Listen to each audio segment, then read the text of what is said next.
Mom said we're canceling Halloween this year. Too expensive, she told me. Don't send money, don't bring the kids. So I didn't. I tossed the candy list aside, told Ethan and Lily Grandma needed rest. But 2 days later, my phone buzzed a bank alert from the credit card I'd co-signed for my parents. 6 flight tickets. First class. Destination Arizona. The names Mom, Dad Tom, his wife, their kids. Not mine.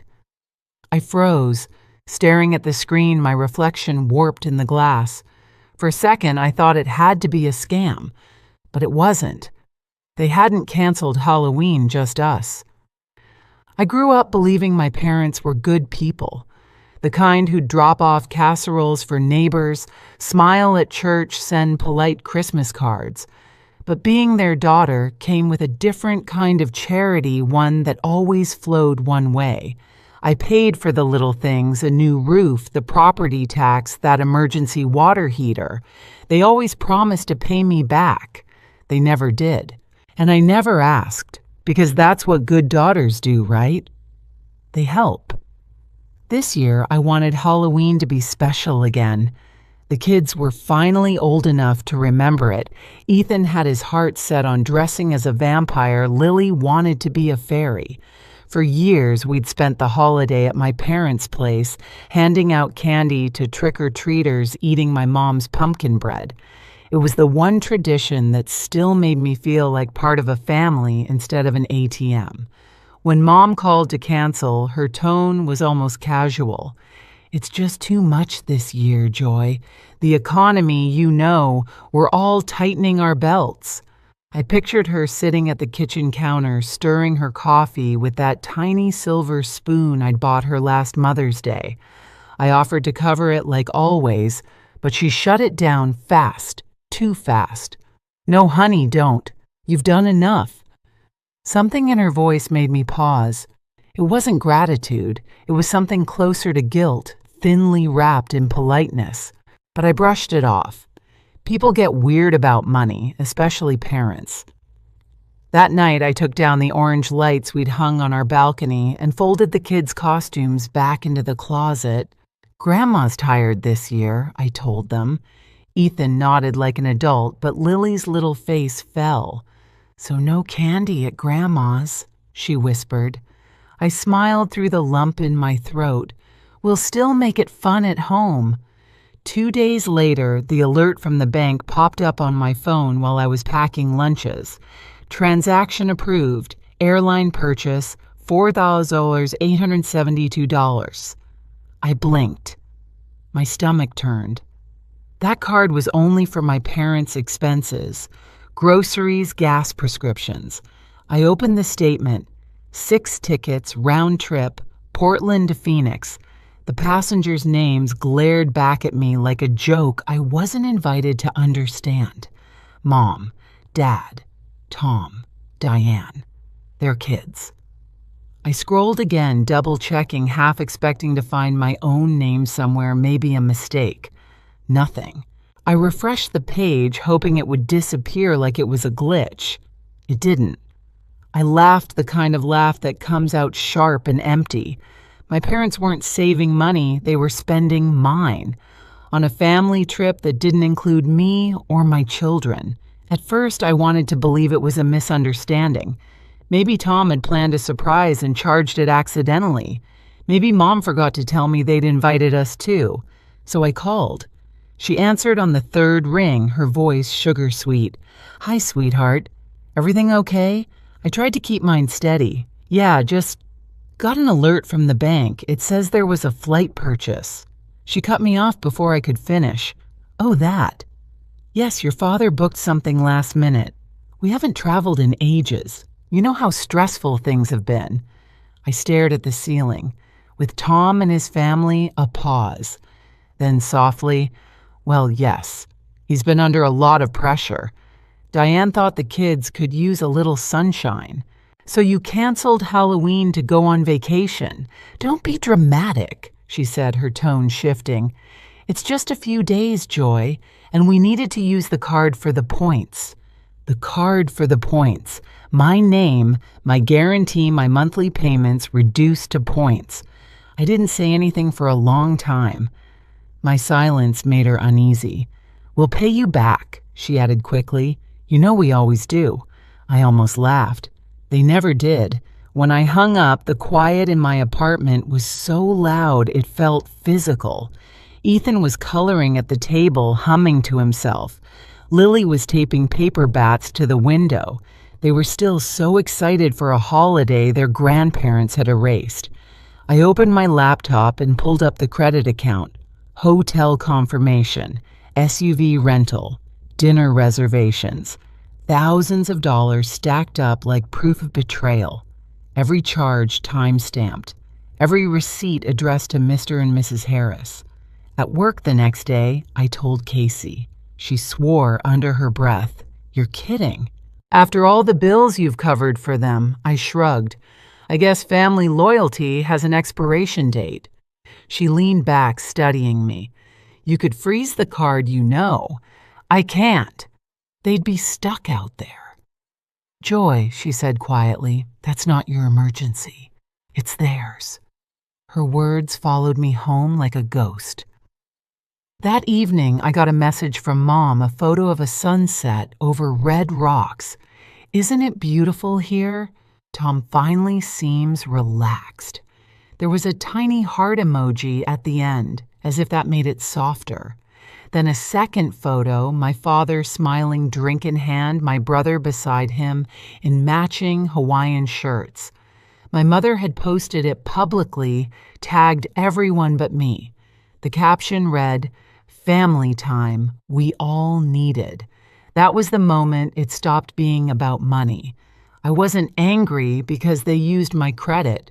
I was angry because they used me, my stability, my silence, my endless forgiveness. That night, I sat at my desk scrolling through the transactions again, but this time with purpose. Every number told a story. Every payment was leverage. By Friday, the Arizona charges had doubled. Room service, spa treatments, another dinner reservation at a 5-star restaurant. Each transaction felt like a bruise I couldn't cover. I didn't sleep that night. I sat at the kitchen table with my laptop open, the glow turning the room into a quiet battlefield. For years, I'd handled other people's budgets, solved other people's messes. It was second nature to fix things. But this time, I didn't want to fix anything. I wanted them to feel it. I opened the account settings and hovered over the freeze card option. My finger trembled. Then I stopped. Not yet. Not like this. Saturday morning, Casey called. "You look like someone who hasn't blinked in 12 hours. "I've been doing math," I said flatly. "The emotional kind or the financial kind? Both." I told her everything. The fake cancellation, the vacation, the silence that followed. She didn't interrupt once. When I finished, she said, "You know what they count on, right? That you'll keep being decent." Her words hit like truth disguised as advice. That evening, I FaceTimed my parents. They were sitting on a balcony, golden light behind them, drinks in hand. I caught my brother's laughter in the background. "Hey, Mom," I said. "How's the trip?" "Oh, it's lovely, honey. You'd love it here." "I bet. So, quick question. Did you know the card you used is under my name?" Her smile faltered. "Well, yes, but you said it was fine for family expenses." "Family?" I repeated. "Right, just wasn't sure if that still included me." She laughed nervously. "Joy, please. You're overreacting. It's just money." "Exactly," I said. "It's just money. You won't miss it." I hung up before she could answer. After putting the kids to bed, I made tea, sat back at the table, and logged into the account one more time. My heartbeat was steady, calm, almost detached.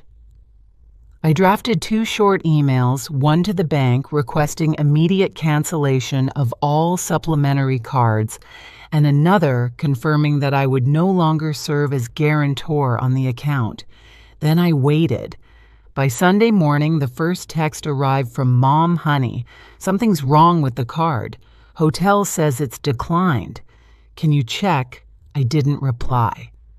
A second one came an hour later. Please call me. We're at the front desk. Still nothing. For the first time in years, I wasn't fixing their chaos. I was letting them live in it. By the time my phone started vibrating non-stop that Sunday afternoon, the house was quiet. Ethan and Lily were carving pumpkins on the balcony, the scent of cinnamon candles floating through the air. I let the phone buzz on the counter, call after call, name after name, until it finally stopped. Then came the knock. It was almost 5 p.m. when I opened the door. My parents stood there sunburned and exhausted, their luggage in the hallway behind them. Tom and Diane hovered a few steps back, both of them avoiding my eyes. Finally, Mom said, pushing past me into the living room, "We've been trying to reach you all day. Do you have any idea what we just went through?" I leaned against the doorway. "Enlighten me." The bank froze the card. We couldn't check out of the resort. Your father had to call his friend to book emergency flights home. It was humiliating. I folded my arms. Imagine that. She blinked. "Joy, this isn't funny. They said you canceled everything." I did. The silence that followed was thick enough to touch. Dad stepped forward, face flushed. "You can't just pull something like that without warning. We were stranded out there." "You mean," I said evenly, "on a trip I didn't know existed until I saw it on my statement." Tom finally spoke, his voice low and defensive. "It wasn't your business what Mom and Dad did with their vacation. Except they did it on my credit." Diane cleared her throat, pretending to play peacemaker. "I think this is just a misunderstanding. Your mom thought I cut her off. My mom thought she could lie. She thought she could cancel Halloween for my kids, take the money I used to support them, and spend it on margaritas in Arizona." Mom's face tightened. "Don't twist it like that. We just needed a break." "Then you should have taken one," I said softly, "with your own money." Dad's voice rose. "You're being ungrateful, Joy, after everything we've done for you." That word ungrateful hit like static in my head. Years of dinners, bills, and favors replayed in a flash. The roof repair, the medical copays, the time I bailed Tom out of debt because Dad said it would keep peace in the family. I took a breath. "You've done a lot for me, sure. Like teaching me that family can take advantage of you and still expect a thank you." "Watch your tone," Dad snapped. I smiled thinly. "I am, for once." Mom's voice cracked. "We didn't mean to hurt you." I almost believed her, almost. But then I remembered the photos, the matching Hawaiian shirts, the post about family time we all needed. "Mom," I said, "when you told me to skip Halloween because it was too expensive, did you already have the flights booked?" She hesitated, then looked down. That was all the answer I needed. "You could have just said you didn't want us there," I continued. "Would have been cheaper." "Don't talk like that in front of your brother," she whispered. Tom shifted awkwardly. "Look, Joy, maybe it wasn't handled right, but locking the cards, come on. That was overkill." I met his eyes. So was lying. He didn't reply. From the hallway, Lily's laugh floated in light unbothered. Ethan followed, holding up his pumpkin. "Mom, can I show Grandma?" Mom turned toward him, maybe hoping a smile could smooth everything over. "Of course, sweetheart." I stepped in front of her. "No." The word hung there, heavy and final. "You don't get to smile at them after what you did. You told me not to bring my kids because they were too much. Then you used my credit to take Tom's kids on vacation. You didn't just lie to me, you lied to them." Her mouth opened, then closed again. For once, she had nothing to say. Dad rubbed his temples. "What do you want from us?" "An apology?" "No," I said. "Accountability." I walked over to the counter, picked up a stack of papers I'd printed that morning. Bank statements, Confirmation emails, every charge linked to that trip. I handed them to him. You'll find your signatures here. Every transaction. I'm closing this account and the debt is yours now. The bank already approved the transfer. Mom paled. You wouldn't, I already did. Tom muttered something under his breath. Diane grabbed his arm, warning him to stop. I'm done being your safety net, I said quietly. From now on, if you want to travel, you'll need to earn it. Like I did. Dad looked like he wanted to argue but couldn't find the words. Mom's eyes glistened. You're punishing us. No, I said. I'm freeing myself. Behind me, Lily tugged at my sleeve. Mom, are we still carving pumpkins? I smiled at her. Yeah, baby, we are. When I turned back, my parents were already at the door gathering their things. Tom mumbled a goodbye. Diane avoided my gaze entirely. As the door clicked shut, the apartment fell into a peaceful kind of quiet, the kind I hadn't felt in years. I exhaled slowly, a weight lifting that I hadn't realized I was carrying. Later that night, while my kids laughed and passed out candy to trick-or-treaters, I got one last text from my mother. We got home.